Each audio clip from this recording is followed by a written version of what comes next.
श्री गणेशाय नमः। नमस्कार दोस्तों, कलयुग वरदान चैनल में आपका पुनः स्वागत है। आज हम एक और महत्वपूर्ण विषय सर्वपित्र अमावस्या पर बात करेंगे और जानेंगे इसे कैसे करते हैं, इसका हमारे जीवन में क्या महत्व है और इसके क्या फायदे हैं, और वह भी शास्त्र संगत और सरल विधि से। वीडियो शुरू करने से पहले आपसे निवेदन है कि चैनल को लाइक कर दें, सब्सक्राइब कर लें और बेल बटन भी दबा दें ताकि हमारी जानकारी आप तक पहुंचती रहे, और इसके लिए आपका अग्रिम धन्यवाद। आप सभी जानते हैं पितृपक्ष 16 दिनों का होता है। पितृपक्ष भाद्रपद पूर्णिमा से शुरू होकर आश्विन माह की अमावस्या तक चलता है। श्राद्ध की सबसे अहम और आखिरी तिथि होती है सर्वपित्र अमावस्या। इसे मोक्ष अमावस्या, महालय अमावस्या, दर्श अमावस्या, वेदाला अमावस्या या केवल महालया के नाम से भी जाना जाता है। भाद्रपद पूर्णिमा के दिन पितृपक्ष की शुरुआत होने पर पितर धरती पर आते हैं और सर्वपित्र अमावस्या के दिन पितरों का तर्पण कर उन्हें धरती से विदा किया जाता है। इस अमावस्या के साथ ही पितृपक्ष समाप्त हो जाता है। यह अमावस्या पितरों के लिए मोक्षदायिनी अमावस्या मानी जाती है। अब जानते हैं हम सर्वपित्र अमावस्या का हमारे जीवन में क्या महत्व है। सूर्य की सहस्त्र किरणों में से अमा नामक किरण प्रमुख है, जिसके तेज से सूर्य समस्त लोगों को प्रकाशित करता है। चंद्र का ठहराव होता है उस दिन, और इस कारण धार्मिक कार्यों में अमावस्या का विशेष महत्व दिया जाता है। लेकिन सर्वपित्र अमावस्या का तो अपना ही महत्व है। इसे सबसे बड़ी अमावस्या माना गया है। उसके लाभ भी बहुत से हैं। पितृदोष से पीड़ित जातकों के लिए यह दिन वरदान समान है। इस दिन पितरों के निमित्त दिया दान, ध्यान, आह्वान, प्रणाम पितृदोष की शांति का निमित्त बनता है। इस बार यह तिथि 17 सितंबर गुरुवार के दिन पड़ रही है। हमारे धर्मशास्त्रों में कहा गया है, जिन पितरों की मृत्यु की तिथि ज्ञात नहीं होती है तो सर्वपित्र अमावस्या के दिन उसका श्राद्ध किया जाना चाहिए। पितृपक्ष में श्राद्ध करने वाला हर व्यक्ति दीर्घायु, पुत्र पौत्र आदि, यश, स्वर्ग, लक्ष्मी, पशु, सुख साधन तथा धन धान्य आदि की प्राप्ति करता है। यही नहीं, पितृ की कृपा से ही उसे सब प्रकार की समृद्धि, सौभाग्य, राज्य तथा मोक्ष की प्राप्ति होती है। आश्विन मास के पितृपक्ष में पितृ को आस लगी रहती है कि हमारे पुत्र पौत्र आदि हमें पिंडदान तथा तिलांजलि प्रदान कर संतुष्ट करें।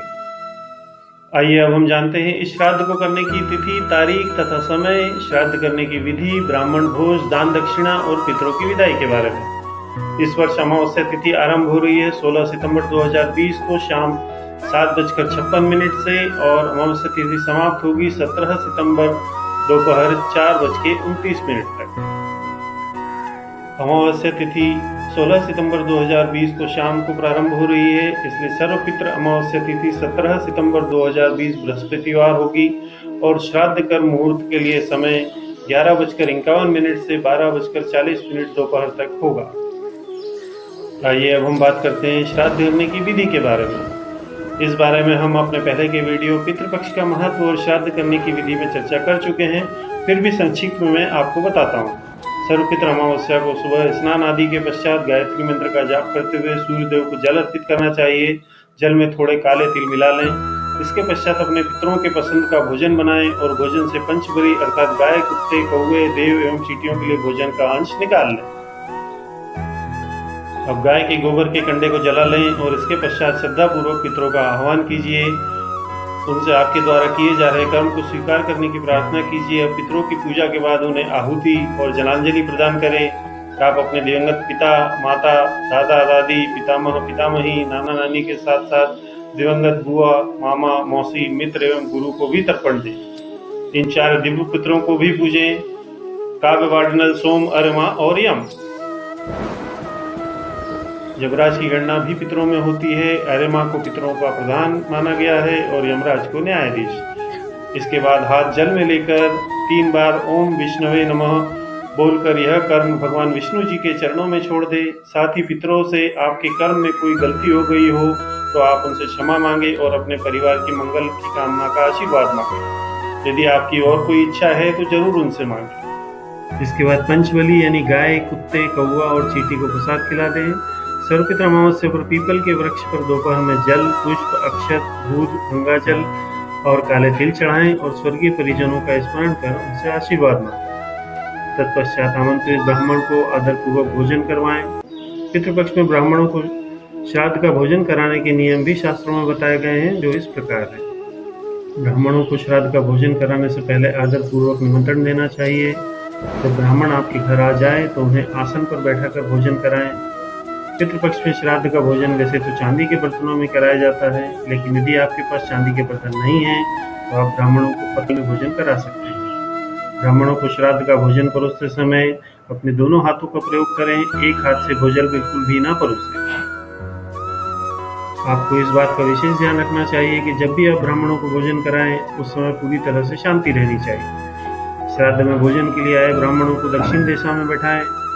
श्राद्ध के भोजन में आपको पितरों की पसंद के भोजन को बनाना चाहिए और वही ब्राह्मणों को परोसना चाहिए। ब्राह्मणों को भोजन कराने से पहले थोड़ा सा भोजन गाय, कुत्ते, चींटी और कौवे के लिए अवश्य निकाल लें। जब ब्राह्मण श्राद्ध का भोजन कर लें तो उन्हें यथाशक्ति दक्षिणा अवश्य दें। दान में गाय का दान, तिल का दान, घी का दान, अनाज का दान, भूमि दान, वस्त्रों का दान, सोने का दान, चांदी का दान, गुड़ का दान और नमक का दान सर्वोत्तम माना गया है। दक्षिणा देने के बाद ब्राह्मणों के पैर अवश्य छुएं और उनका आशीर्वाद लें। सर्वपित्र अमावस्या के दिन गीता पाठ, विष्णु सहस्त्रम, पितृ चालीसा, पितृ गायत्री मंत्र और श्रीमद् भगवद गीता के 7वां अध्याय को पढ़ना या सुनना चाहिए। यहाँ तक तो सभी लोग पूजा करते हैं, लेकिन एक और महत्वपूर्ण विषय है पितरों की विदाई। ऐसा माना जाता है कि पितृगण अमावस्या के दिन वायु रूप में सूर्यास्त तक घर के द्वार पर ही उपस्थित रहते हैं, इसलिए हमें उनकी विदाई भी करनी चाहिए ताकि अगले वर्ष तक वह भूखे और प्यासे ना रहे। इस दिन शाम को दीपक जलाकर पूड़ी पकवान आदि खाद्य पदार्थ दरवाजे पर रखे जाते हैं, जिसका अर्थ है कि जाते समय पितर भूखे ना जाए, और इसी तरह दीपक जलाने का आशय उनके मार्ग को अलौकित करना है। सर्वपित्र अमावस्या के दिन पितरों के लिए सरसों के तेल का चौमुखी दीपक जलाना चाहिए। यह दीपक सूर्यास्त के बाद घर की छत पर रखें और ध्यान रखें कि आपका मुख दक्षिण दिशा की ओर है। इससे व्यक्ति को पितरों के आशीर्वाद के साथ साथ सभी सुख और वैभव की प्राप्ति होती है। सर्वपित्र अमावस्या पर शाम के समय अपने मंदिर में भी घी का दीपक जलाएं और नाग स्तोत्र, महामृत्युंजय मंत्र, रुद्र सुक्त या पितृ स्तोत्र व नवग्रह स्तोत्र का पाठ करें। इस प्रकार सर्वपित्र अमावस्या करने से हमें अनेक लाभ की प्राप्ति होती है। आपके पितरों को मुफ्त की प्राप्ति होती है। पितर अपने परिवार से खुश होकर यमलोक प्रस्थान करते हैं और आपको पितरों का आशीर्वाद प्राप्त होता है। जीवन में सुख समृद्धि आती है, दीर्घायु, यश तथा धन धान्य की प्राप्ति होती है। घर में समृद्धि, शांति और वैभव आता है। इसके साथ ही पितरों की कृपा से व्यक्ति को सुखी जीवन और सौभाग्य की प्राप्ति होती है। आशा है आप इस वीडियो के माध्यम से अपने घर में शास्त्र संगत विधि से अपने पितरों का श्राद्ध कर सकेंगे तथा अपने पितरों से वरदान और आशीर्वाद पा सकेंगे। आपको हमारा यह वीडियो कैसा लगा जरूर बताएं। धन्यवाद।